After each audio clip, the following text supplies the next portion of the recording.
Pernikahan di atas kertas.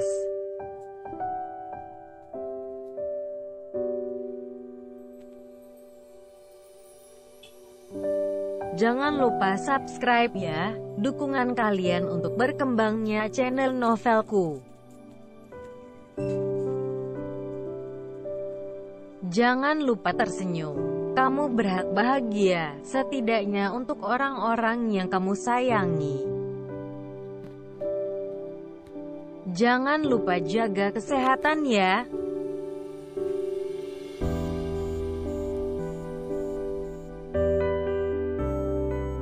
Jangan lupa subscribe ya, karena subscribe itu gratis selamanya.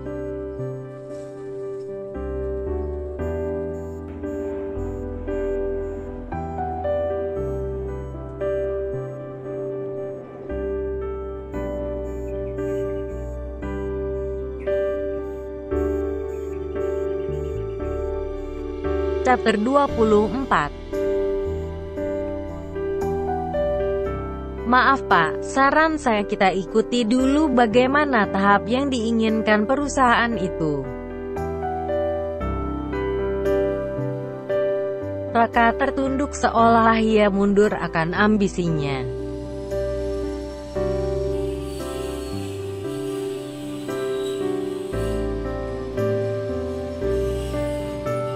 Lagi pula ini peluang kita, Pak. Kita harus banyak belajar dari Fauzan. Raka terbakar emosi kala sekretarisnya memberikan saran yang membuatnya murka. Bagaimana bisa sekretarisnya malah membela musuh dari sang tuan? Raka menggebrak meja dengan kasar. Ia tak dapat lagi menahan amarahnya yang bergejolak. Jangan pernah memperindah nama orang itu di depan saya, seru Raka dengan suara lantang. Maaf Pak, ucap Arya tertunduk.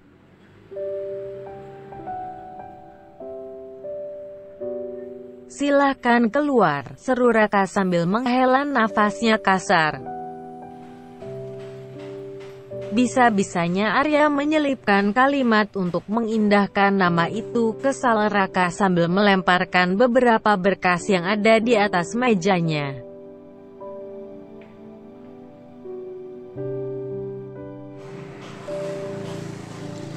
Lembar demi lembar pun berserakan di lantai. Emosi Raka kian membara kala dirinya sadar bahwa telah mengambil langkah yang salah.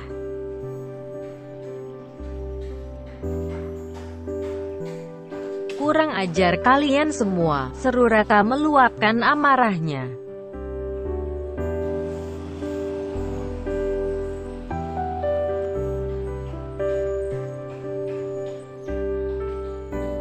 Pagi ini seperti biasa rumah megah itu tetap sunyi.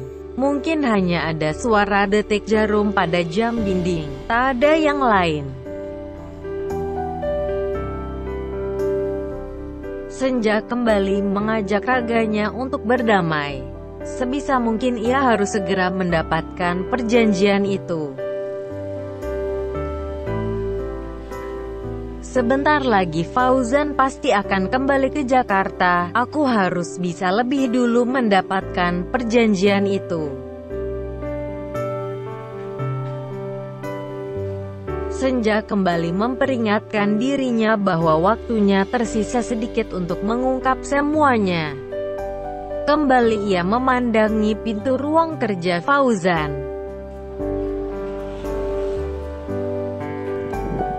Kenapa besarnya pintu ini membuat nyaliku menyusut? Namun saat Senja ingin memegang gagang pintu ruangan itu, Agnes datang mengagetkan. Senja, seru Agnes memegang tangan Senja. Hah, Agnes, kamu ngagetin aku aja, kesal Senja.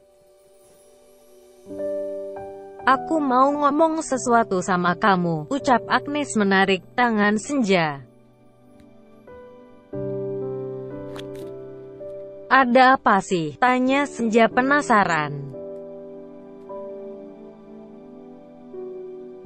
Ini penting, soal Kak Aksa.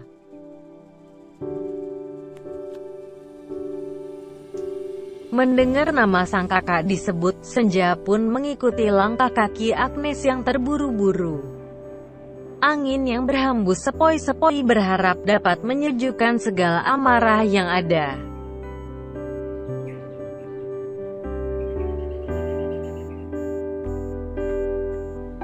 Aku mau mundur dari segala apapun tantangan yang kamu kasih ke aku, ucap Agnes menunduk.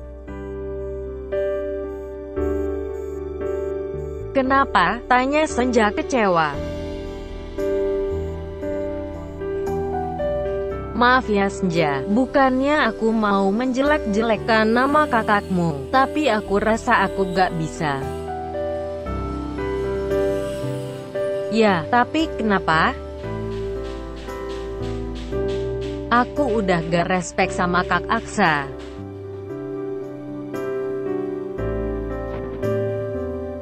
Kak Aksa ngelakuin hal apa ke kamu sampai kamu ilfil ke dia? Tanya Senja penasaran.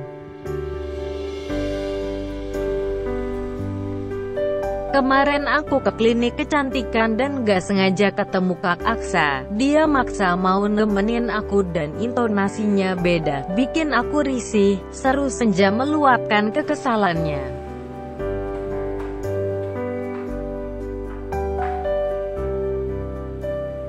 Pada intinya Kak Aksa godain kamu gitu? Secara gak langsung. Maaf ya, bukannya aku mau main fitnah dia, tapi aku merasa seperti itu.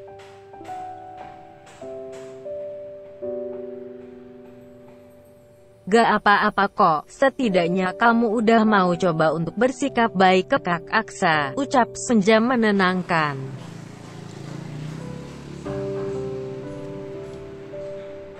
Meskipun sangat kecewa, Senja tetap melukiskan senyum di wajahnya. Ia tak ingin sang sahabat mengetahui kekecewaannya. Terlebih kepada sang kakak, ia begitu penasaran dengan alasan sang kakak untuk bersikap buruk seperti itu pada sahabatnya.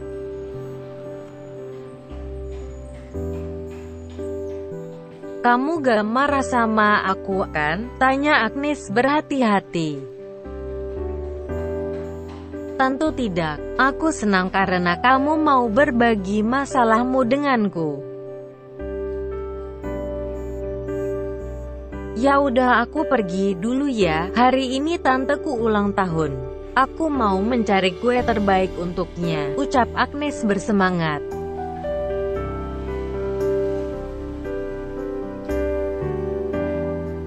Mau ku temani? Tanya Senja menawarkan diri. Tidak, tubuhmu perlu istirahat. Kehamilan trimester pertama itu sangat rentan. Aku tak ingin hal buruk terjadi nanti. Terima kasih telah mengkhawatirkan aku. Salam untuk tantemu ya, ucap Senja tersenyum.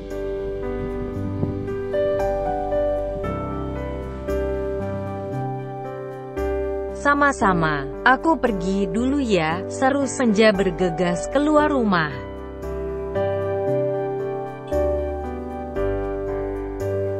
Setelah langkah Agnes sudah tak terlihat lagi di halaman rumah, Senja pun berinisiatif menelepon sang kakak.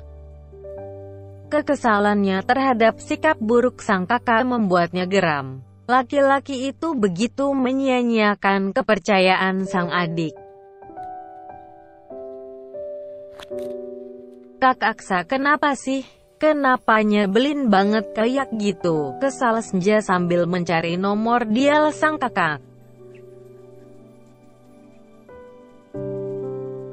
Nada sambung terdengar begitu membosankan. Ah, kenapa gak diangkat sih? Kesal Senja menjadi-jadi. Senja memutar-mutarkan ponselnya di atas meja. Ia memikirkan tentang alasan aneh dari sikap sang kakak.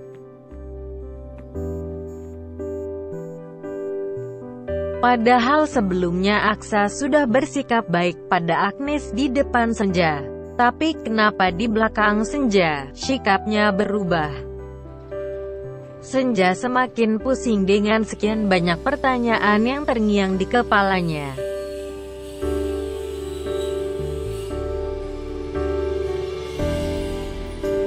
Daripada dipikirin, lebih baik aku datang langsung ke kantor Kak Aksa.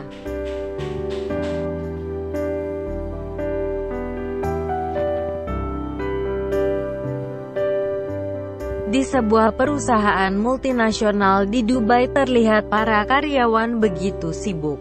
Proyek demi proyek dikalkulasikan dengan begitu rinci. Jumlah proyek yang didapatkan sudah cukup memberi kejutan pada para karyawan. Tentunya berhubungan dengan bonus tahunan.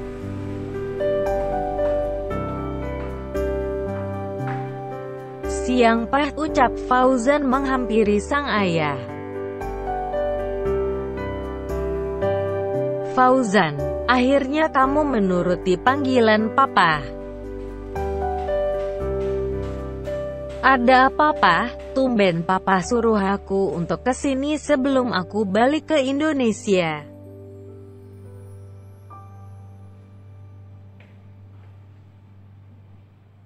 Tempat tinggal lintas negara memang membuat hubungan ayah dan anak ini lebih sering via online. Karena jarak tentunya, juga karena kesibukan mereka masing-masing.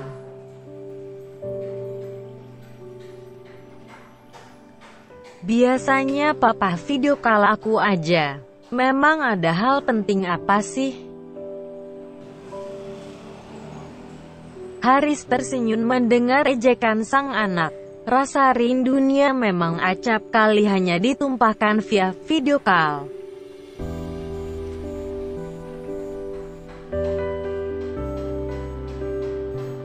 Kamu masih ingat Om Kevin? Tanya Haris. Om Kevin yang pemilik Arinda Group itu? Tanya Fauzan meyakinkan.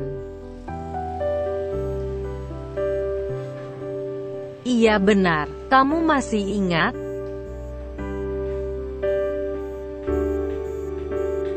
Ada apa dengan Om Kevin? Tanya Fauzan datar. Adiknya Om Kevin itu baru selesai merampungkan gelar doktornya di Seoul. Dan saat ini dia akan kembali ke Jakarta. Fauzan mengangguk-anggukan kepalanya mengerti. Arinda Group memiliki anak perusahaan berupa restoran mewah. Sayangnya restoran itu belum ada yang kelola. Dia mau adiknya sendiri yang mengelola. Lalu, Om Kevin bilang ke papa untuk meminta bantuan dari kamu agar kamu bisa mengajarkan tentang bisnis kepada adiknya, jelas Haris.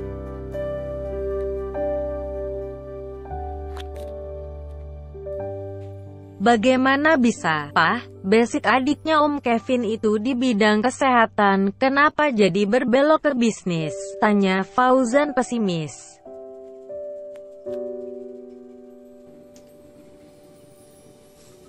Bisa, banyak kok seorang dokter yang juga seorang pengusaha. Maka dari itu, Om Kevin percayakan kamu untuk menuntun adiknya di bisnis. Dia sangat tahu bahwa kamu sudah ahli dalam berbisnis.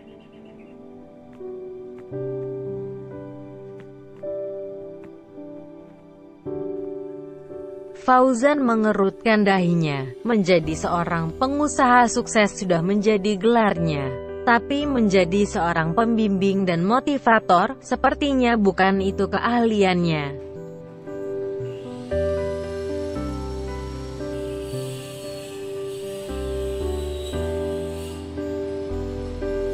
Nanti aku coba. Nah bagus dong. Kenapa gak Om Kevin langsung aja yang bimbing dia? Tanya Fauzan masih ingin menolak. Om Kevin ada di sini. Dia jadi mitra papa di sini. Fauzan kembali memposisikan dirinya menjadi sang ayah. Diberikan amanah yang besar dengan janji yang tak main-main.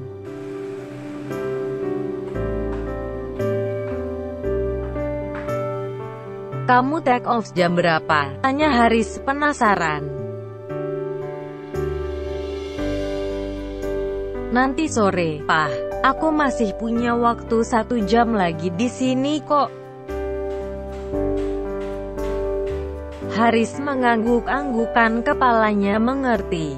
Jemarinya pun sambil aktif mengutak-atik data yang ada ponselnya. Entah apa itu.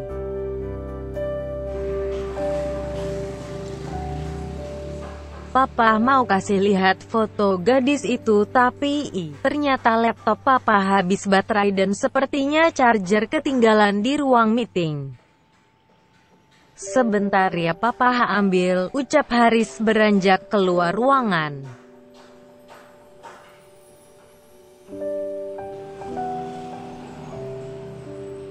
Wait pa, nanti papa kirim via WhatsApp aja. Karena aku harus ambil dokumen yang ketinggalan di perusahaan Tuan Abdel Aziz.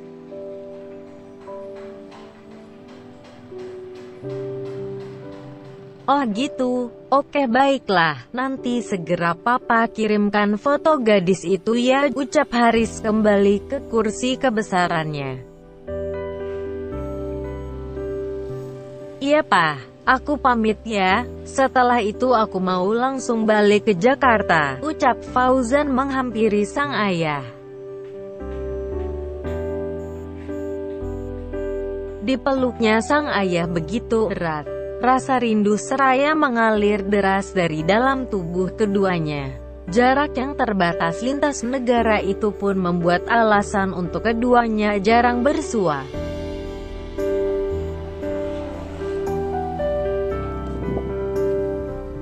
Aku selalu merindukan papa.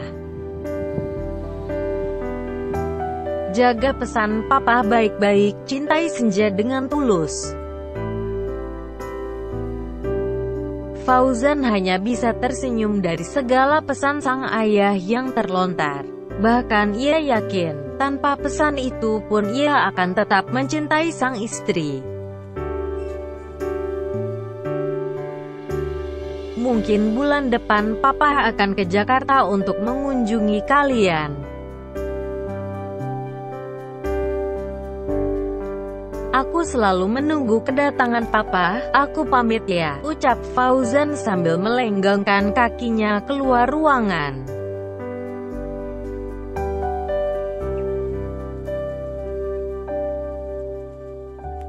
Kesibukan pada bisnis masing-masing membuat mereka lupa pada jati dirinya. Ambisi terhadap kekuasaan bisnis membuat rasa mereka pada kehidupan percintaan seakan telah mati.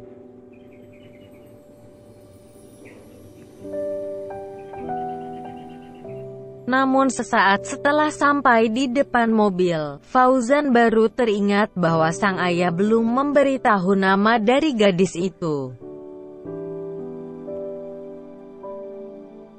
Oh iya, aku belum tahu nama dari gadis yang dimaksud papa, ucap Fauzan menepuk dahinya perlahan.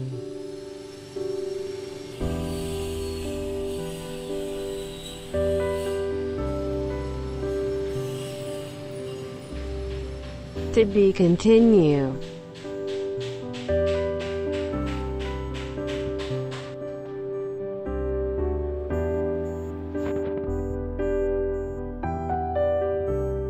Jangan lupa subscribe dan follow Instagramku Yao.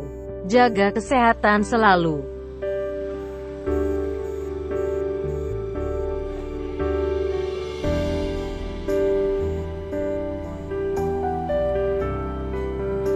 Thanks for watching.